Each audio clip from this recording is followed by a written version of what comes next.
नमस्ते एवरीवन, स्वागत है आप सभी का आपके अपने educational platform the content cloud पर। सो कैसे हैं आप सभी? आई होप आप सभी अच्छे होंगे और आपकी प्रिपरेशन बहुत अच्छे से चल रही होगी। सो आज के सेशन में हम लोग एचटेट का यानी जो आपका एचटेट 2024 एग्ज़ाम होने वाला है उसमें सीडीपी सेक्शन के क्वेश्चंस आपके देखेंगे। जैसा कि आप सभी को पता ही होगा कि आपके क्वेश्चन पेपर में पेपर 1 लेवल 1 में 150 क्वेश्चन आते हैं और 150 आपके मार्क्स होते हैं, ठीक है। एंड आपका जो सीडीपी होता है इसमें, और आपसे पूछा जाता है सीडीपी लैंग्वेज में आपके हिंदी इंग्लिश दोनों के क्वेश्चन होते हैं। फिर आता है आपका जीएस सेक्शन। जीएस में आपका मैथ्स और रीजनिंग इनके प्रश्न आपसे पूछे जाते हैं। जी हाँ, जीएस में आपके मेनली जो होते हैं प्रश्न वो मैथ के होते हैं और रीजनिंग के भर भर के होते हैं, ठीक है। अगला सेक्शन होता है आपका मैथमेटिक्स। मैथ्स में तो ऑब्वियसली मैथ से पूछी जाएगी। नेक्स्ट होता है ईवीएस। सो इस तरीके से आपके ये 5 sections CDP, language, GS, maths and EVS ये 5 सब्जेक्ट्स आपसे पूछे जाते हैं।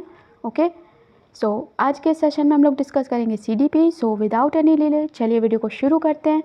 चैनल पर पहली बार आप आए हैं, पहली बार विजिट कर रहे हैं तो चैनल से जुड़ना बिल्कुल भी ना भूलिएगा। ओके, सीटेट, एसटेट, एचटेट और आपका आरओ एनटीपीसी इन सभी के वीडियोस चैनल पर अवेलेबल हैं। अगर आप इनमें से किसी की भी प्रिपरेशन कर रहे हैं तो डेफिनेटली चैनल से जुड़ जाइएगा। चलिए बढ़ते हैं अपने क्वेश्चन नंबर 1 की ओर। ओके, सो क्वेश्चन नंबर 1 है, रचनात्मक मूल्यांकन का उपयोग करता है वार्षिक परीक्षा, प्रश्नोत्तरी, इकाई परीक्षण, अध्याय परीक्षण, वार्षिक लिखित परीक्षा या फिर वार्षिक मौखिक परीक्षा। रचनात्मक मूल्यांकन का उपयोग आपका कौन करता है? ओके, सो यहाँ करेक्ट आंसर हो जाएगा सेकंड ऑप्शन, प्रश्नोत्तरी, इकाई यानी यूनिट टेस्ट जो आपके होते हैं और अध्याय परीक्षण, ये सारा ही ऑप्शन नंबर सेकंड सही हो जाएगा, ठीक है। बढ़ते हैं अपने अगले प्रश्न की ओर। नेक्स्ट क्वेश्चन है, निम्नलिखित में से कौन सा चॉम्स्की के सिद्धांत का मुख्य पहलू है? भाषा का विकास बौद्धिक विकास पर निर्भर करता है। बच्चों में एक जन्मजात सार्वभौमिक व्याकरण होती है। भाषा का विकास बच्चे द्वारा प्राप्त किए गए पुनर्बलन पर निर्भर करता है। बच्चे माता पिता और अन्य लोगों को देखकर भाषा का अधिग्रहण करते हैं। ओके, सो आपको बताना है चॉम्स्की के सिद्धांत का मुख्य पहलू क्या है। ओके,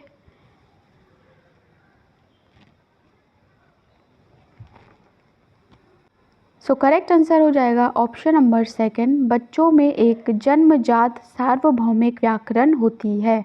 ओके, नेक्स्ट है क्वेश्चन नंबर 3 है, मास्लो की आवश्यकताओं का पदानुक्रम डैश को सर्वोच्च प्रेरक के रूप में रखता है? आत्मबोध, सम्मान, मनोवैज्ञानिक आवश्यकता या फिर प्रेम। मास्लो की आवश्यकताओं का पदानुक्रम के अकॉर्डिंग डैश को सर्वोच्च प्रेरक के रूप में रखता है क्या? सो करेक्ट आंसर हो जाएगा आत्मबोध, इसको सर्वोच्च प्रेरक माना जाता है। अगला है option number 1 is the correct answer. So यहाँ पर आपका option number 4 E.L. Thorndike correct हो जाएगा, ठीक है। तो इनके बारे में कुछ बातें हम लोग जान लेते हैं। थॉर्नडाइक अमेरिकी वैज्ञानिक थे। ओके, ये पशु मनोवैज्ञानिक थे, राइट। इन्हें प्रथम शैक्षिक मनोवैज्ञानिक भी कहा जाता है। इन्होंने अपने 3 मुख्य नियम दिए और 5 गौण नियम दिए, ठीक है। इनकी जो थ्योरी है SR बॉन्ड थ्योरी इन्होंने प्रतिपादित करी, ठीक है। इन्होंने भूखी बिल्ली पर प्रयोग किया था। ओके, सो ये जो इनके 3 नियम थे मुख्य वाले, उनमें है आपका अभ्यास का नियम, परिणाम और प्रभाव का नियम, परिणाम या फिर प्रभाव का नियम, और तीसरा है तत्परता का नियम, ठीक है। बात करें अगर इनके द्वारा दिए गए 5 गौण नियमों की, तो उनमें है आपका बहुप्रतिक्रिया का सिद्धांत, मनोवृत्ति का सिद्धांत, आंशिक क्रिया, का सिद्धांत या फिर आत्मीकरण का सिद्धांत, और फिफ्थ वन है सहचर्य क्रिया। ठीक है, सो इस तरीके से इन्होंने अपने 3 मुख्य और 5 गौण नियम प्रस्तुत करे।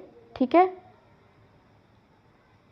इन्होंने चिंतन के आधार पर व्यक्तित्व का वर्गीकरण किया था। कैसे? सूक्ष्म, स्थूल और प्रत्यक्ष। ठीक है, चिंतन के आधार पर व्यक्तित्व का वर्गीकरण किया। पहला सूक्ष्म, दूसरा स्थूल और तीसरा प्रत्यक्ष। सो ये थी इन्फॉर्मेशन आपके कुछ थॉर्नडाइक के बारे में। ओके, जिनमें से कुछ ना कुछ तो आपसे पूछा ही जाता है। सो बढ़ते हैं अब अपने क्वेश्चन नंबर 5 की ओर।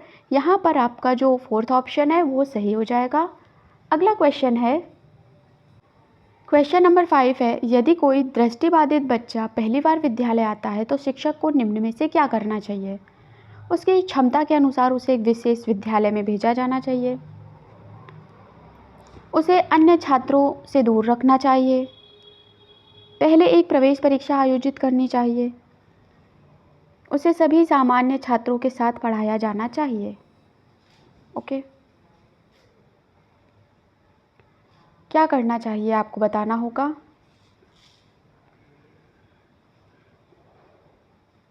ओके, सो उसकी क्षमता के अनुसार एक विशेष विद्यालय में भेजा जाना चाहिए, ये तो गलत हो जाएगा। ठीक है, हम जो हैं वो, अगर हमने उसे ऐसे आम बच्चों से अलग कर दिया तो वो अपना जो मेंटली है वो हो सकता है थोड़ा मेंटली उस पर इफ़ेक्ट पड़े नेगेटिवली। सो हमें जो सबसे अप्रोप्रिएट ऑप्शन है 4th वाला, उसे फॉलो करना चाहिए और उसे सभी सामान्य छात्रों के साथ पढ़ाया जाना चाहिए, कोई भेदभाव नहीं करना चाहिए। इसलिए जो ऑप्शन नंबर 4 है वो एकदम सही हो जाएगा। ऐसे टाइप के जो प्रश्न आपके आते हैं उनमें आपको एक बात याद रखनी है कि आपको हमेशा पॉजिटिव साइड लेकर चलनी है, चाहे कुछ भी हो जाए। आप किसी भी नेगेटिव ऑप्शन, नेगेटिव स्टेटमेंट को फॉलो नहीं करेंगे अनटिल अनलेस अगर आपसे नहीं ना पूछा गया है। अगर आपसे प्रश्न में नहीं बोला गया है तो आप इसे कंसीडर कर सकते, अदरवाइज़ आपको हमेशा पॉजिटिव ऑप्शन चूज़ करना है। ठीक है, तो बढ़ते हैं अब अपने अगले प्रश्न की ओर। क्वेश्चन नंबर 6 है कि प्रश्न उत्तर सत्र में प्रश्न पूछते समय शिक्षक लड़कियों के स्थान पर लड़कों को अधिक अवसर प्रदान कर रहा है, यह किस बात का उदाहरण है? लड़कियों से ज़्यादा लड़कों को ध्यान देने की ज़रूरत है, लड़कों में लड़कियों की तुलना में बहुत अधिक शैक्षणिक क्षमताएं होती हैं, यह शिक्षण में लैंगिक पूर्वाग्रह का एक उदाहरण है, या फिर कक्षा में लड़कियों की तुलना में लड़कों को प्रबंधन करना आसान होता है? क्या होगा आपका सबसे सुटेबल आंसर? ओके, सो आपको बताना होगा क्या होगा सबसे अप्रोप्रिएट एकदम परफेक्ट आंसर। सो ये आपका क्वेश्चन ऑलरेडी पूछा जा चुका है। ठीक है, ये आपका एक लैंगिक पूर्वाग्रह का उदाहरण है। ऑप्शन नंबर 3 आपका करेक्ट आंसर हो जाएगा। बढ़ते हैं अपने अगले महत्वपूर्ण प्रश्न की ओर। क्वेश्चन नंबर 7 है कि वाइगोत्स्की के विचार डैश और डैश पर केंद्रित हैं, किस किस पर? यानी भाषा, बुद्धि और पर्यावरण, भाषा, संस्कृति और ज्ञान, भाषा, स्कीमा और ज्ञान, या फिर उपयुक्त सभी। वाइगोत्स्की के विचार के अनुसार आपको बताना है।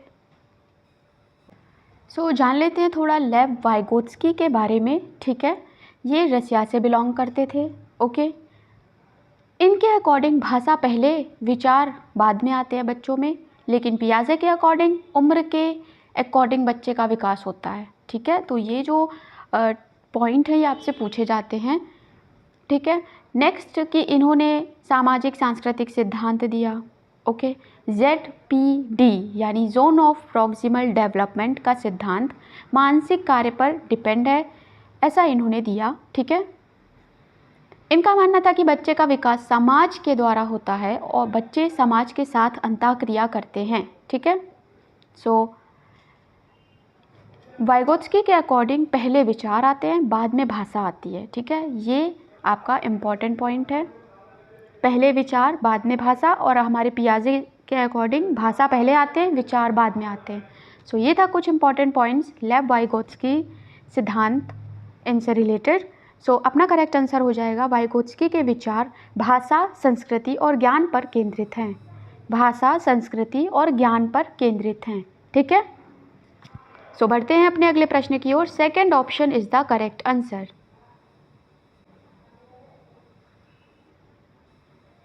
क्वेश्चन नंबर 8 है कि क्रिया प्रसूत अनुबंध में पुनर्बलन के साथ सह संबंधित है उद्दीपक, प्रभाव का नियम, पुनर्बलन कार्यक्रम या फिर अनुक्रिया।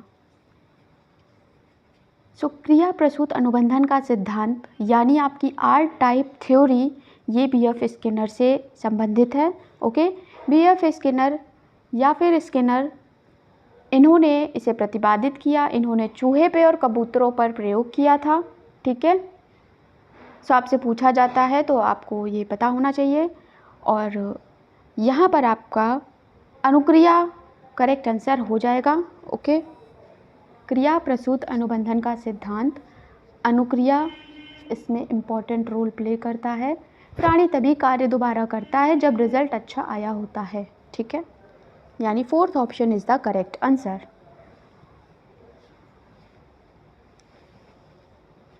बेसिकली पुनर्बलन को महत्व स्किनर ने दिया था। ठीक है, और उनके अकॉर्डिंग प्राणी सही क्रिया कर रहा है तो उसे तुरंत रिजल्ट दिया जाना चाहिए, उसका रिजल्ट पॉजिटिव होना चाहिए। बढ़ते हैं अगले प्रश्न की ओर।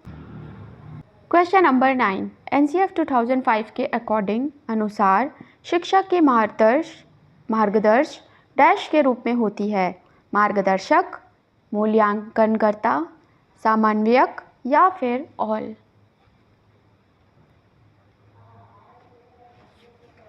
कई बार आपको ये बताया जाता है कि जहाँ भी आपको ऑल यानी उपरोक्त सभी दिखे वहाँ पर आपको टिक कर देना चाहिए, ऑप्शन को करेक्ट कर देना चाहिए, मगर ऐसा हर बार फॉलो नहीं होता है। ओके, आपका हमेशा ये जो उपयुक्त सभी है ठीक नहीं होता है। यहाँ पर आपका करेक्ट आंसर हो जाएगा थर्ड वाला। ओके, समन्वयक यहाँ पर करेक्ट आंसर हो जाएगा। बढ़ते हैं अपने अगले प्रश्न की ओर।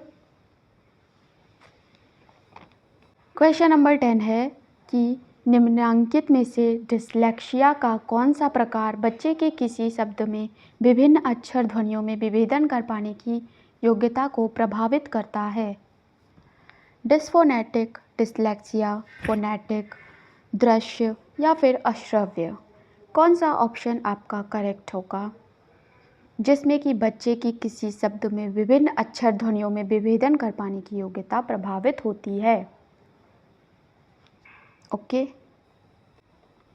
सो यहाँ पर आपका करेक्ट आंसर हो जाएगा dysphonetic dyslexia. Okay, option number 1 is the correct answer. अब हम डिटेल में थोड़ा डिस्लेक्सिया के बारे में जान लेते हैं। ओके, चलिए जान लेते हैं कि डिस्लेक्सिया क्या होता है। मानसिक मंदता मस्तिष्क क्षति या बुद्धि की कमी के कारण नहीं है। यह आँखों या कानों से प्राप्त छवियों को समझने योग्य भाषा में अनुवाद करने के मस्तिष्क की क्षमता में कमी के कारण होता है। ठीक है, यह आपका डिस्लेक्सिया कहलाता है। पहला है आपका डिस्फोनेटिक डिस्लेक्सिया, जिसमें अलग अलग अक्षरों और शब्दों को अक्षरों से बाहर निकालने में असमर्थता के रूप में जाना जाता है।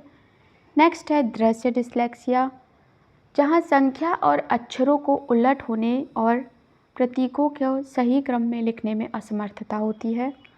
अगला है श्रव्य, जिसमें कि आपका अक्षरों की आवाज़ या अक्षरों के समूह के साथ कठिनाई शामिल होती है।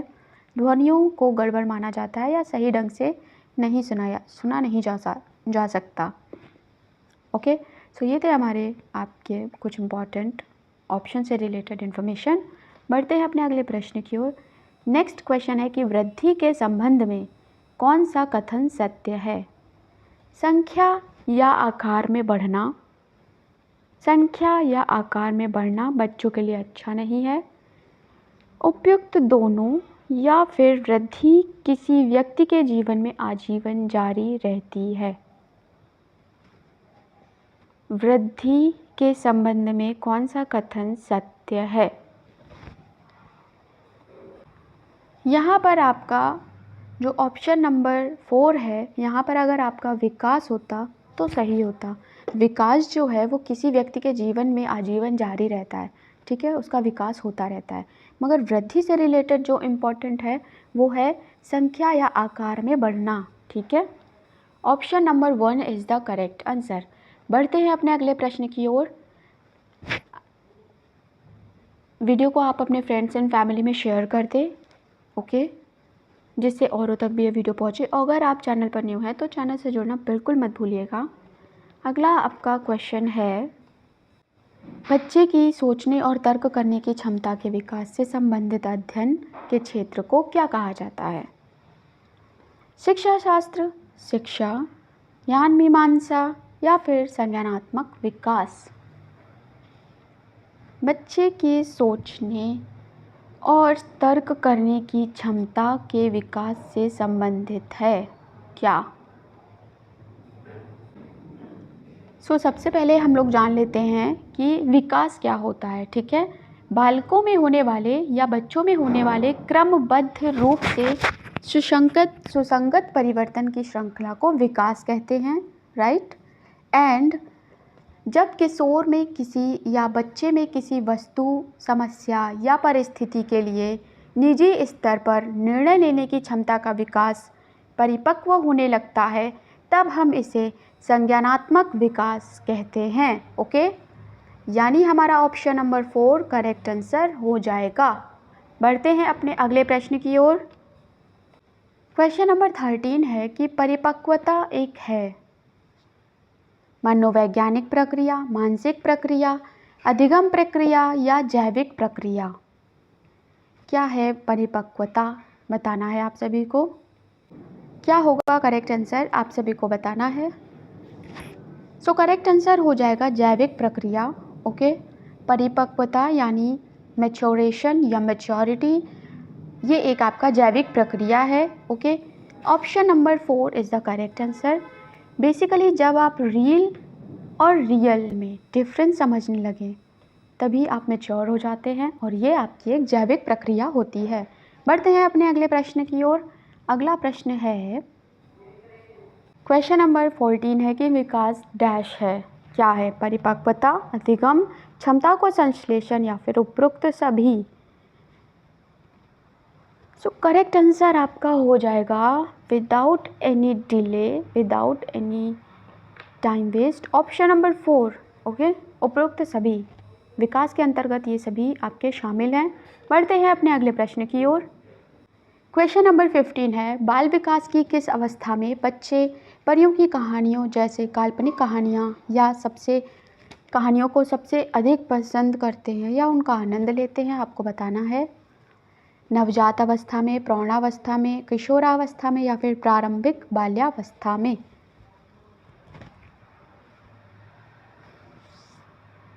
जल्दी आपके लिए PYQ सीरीज़ शुरू होगी, ठीक है। लेवल 1, लेवल 2 एंड लेवल 3 के लिए, यानी PGT के लिए, जिसमें कि आपके आए हुए सारे ही previous year question subject wise आपको दिखाए जाएंगे। आप उनकी प्रैक्टिस और उनका डिटेल सॉल्यूशन आप यहाँ पा सकते हैं, ओके। चैनल पर न्यू है तो डेफिनेटली जुड़ जाइएगा, शेयर भी कर दीजिएगा। यहाँ आपका करेक्ट आंसर हो जाएगा बाल्यावस्था यानी प्रारंभिक बाल्यावस्था, ऑप्शन नंबर 4। बढ़ते हैं अपने अगले प्रश्न की ओर। क्वेश्चन नंबर 16 है, 2 वर्ष से 6 वर्ष की अवधि को क्या कहा जाता है? शैशवावस्था, प्रारंभिक बाल्यावस्था, मध्य बाल्यावस्था या फिर किशोरावस्था? जैसा कि हमने प्रीवियस क्वेश्चन में पढ़ा था कि कैसे प्रारंभिक बाल्यावस्था में बच्चों को परियों की कहानी सुनना पसंद होता है। वो एज होती है हमारी 2 से 6 वर्ष, ओके। ऑप्शन नंबर 2 आपका करेक्ट आंसर हो जाएगा। बढ़ते हैं अपने अगले प्रश्न की ओर। क्वेश्चन नंबर 17 है कि पर्यावरण और आनुवंशिक कारकों की परस्पर क्रिया किसके लिए जिम्मेदार है? केवल शारीरिक विकास, केवल संज्ञानात्मक विकास, शारीरिक और संज्ञानात्मक विकास, शारीरिक और सामाजिक और संज्ञानात्मक विकास? बेसिकली एनवायरनमेंट एंड हेरिडिटरी, ये आपकी तीनों के लिए जिम्मेदार होती है, शारीरिक भी, सामाजिक भी और संज्ञानात्मक विकास के लिए भी, ठीक है। Option number 4 is the correct answer. बढ़ते हैं अपने अगले प्रश्न की ओर। क्वेश्चन नंबर 18 है कि बच्चों के विकास के संदर्भ में कौन सा कथन सही है। विकास पूर्ण रूप से आनुवंशिकता से निर्धारित होता है, विकास पूर्ण रूप से पर्यावरण द्वारा निर्धारित होता है, विकास में प्रकृति और पोषण दोनों की अन्योन्य क्रियात्मक भूमिका है, या फिर विकास यानी 3/4 लक्षण जन्मजात होते हैं और बाकी पर्यावरण द्वारा निर्धारित होते हैं। बच्चों के विकास के संदर्भ में कौन सा कथन सही है। सबसे एप्रोप्रिएट आंसर आपका हो जाएगा correct answer option number 3rd। Okay, 3rd option is the correct answer. विकास में प्रकृति और पोषण दोनों की अन्योन्य क्रियात्मक भूमिका होती है। ओके, ऑप्शन नंबर जो 3rd है वो करेक्ट आंसर हो जाएगा, करेक्ट आंसर हो जाएगा। ओके, अगला प्रश्न है कि मानव विकास क्या है। मात्रात्मक, गुणात्मक, कुछ स्तर तक नापने योग्य, या फिर मात्रात्मक और गुणात्मक दोनों। जो ह्यूमन डेवलपमेंट है वो आपका मात्रात्मक और गुणात्मक दोनों होता है। Option number 4 is the correct answer. बढ़ते हैं अगले प्रश्न की ओर। क्वेश्चन नंबर 20 है, निम्नलिखित में से कौन सा वृद्धि और विकास का सिद्धांत नहीं है। समीप दूराभिमुख का सिद्धांत, अंतर संबंध का सिद्धांत, व्यक्तिगत भिन्नता का सिद्धांत, वृद्धि और विकास की दर एक समान होती है। निम्नलिखित में से कौन सा वृद्धि और विकास का सिद्धांत नहीं है। आपको फोकस करना है, नहीं पूछा गया है। करेक्ट आंसर यहाँ हो जाएगा ऑप्शन नंबर 4, वृद्धि और विकास की दर एक समान होती है। यह आपका सिद्धांत नहीं है। ओके, अब हम सभी पढ़ लेते हैं वृद्धि और विकास के कुछ सिद्धांत। ठीक है, ये सभी आपके वृद्धि और विकास के सिद्धांत हैं। निरंतरता का सिद्धांत, एकीकरण का सिद्धांत, विकास दर में एक रूपता के अभाव का सिद्धांत, व्यक्तिगत भिन्नता का सिद्धांत, एक रूपता का सिद्धांत, सामान्य से विशिष्ट की ओर बढ़ने का सिद्धांत, आनुवांशिकता का और पर्यावरण के बीच अंतःक्रिया का सिद्धांत, अंतर संबंध का सिद्धांत, मस्तकोद्मुखी का सिद्धांत, समीप दूराभिमुख का सिद्धांत, पूर्वानुमान का सिद्धांत, सर्पिल बनाम रैखिक उन्नति का सिद्धांत, परिपक्वता और अधिगम संघ का सिद्धांत। ओके, ये हमारे सभी इम्पॉर्टेंट कुछ सिद्धांत हैं वृद्धि और विकास से रिलेटेड।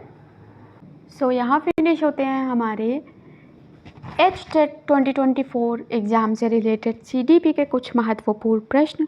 मिलते हैं अपनी न्यू PYQ सीरीज़ में, जिसमें आपके सब्जेक्ट वाइज प्रॉपर प्रश्न होंगे और उनका डिटेल सॉल्यूशन भी होगा। ठीक है, जिससे कि आपका अच्छे से रिवीजन भी होता चले। मिलते हैं नेक्स्ट वीडियो में। जय हिंद, जय भारत।